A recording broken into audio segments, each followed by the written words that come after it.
পর আমরা বাংলাদেশের বৃহৎ একটা বন উদ্যান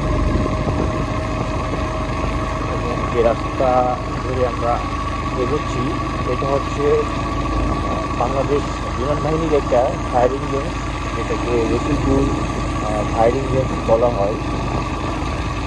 আশেপাশে যে গাছগাছালি রয়েছে এখানে বিভিন্ন প্রকার গাছগাছালি রয়েছে, তার ভিতরে শাল, গামারি, নদী, বিভিন্ন প্রকার আরও বিভিন্ন প্রকার গাছগাছালি রয়েছে। এবং পশু পাখির ভিতরে অনেক পশু পাখি আমাদের চোখে পড়েছে, যেমন বানর, সাপ,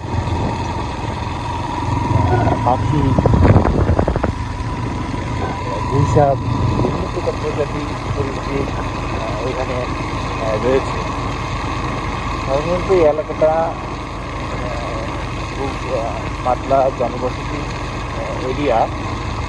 এখানে সাধারণত বাঙালি থাকে এবং গারো, মধুপুর যে গারো জনসংখ্যা তারা এখানে কিছু আশেপাশে জঙ্গলে এরা থাকে।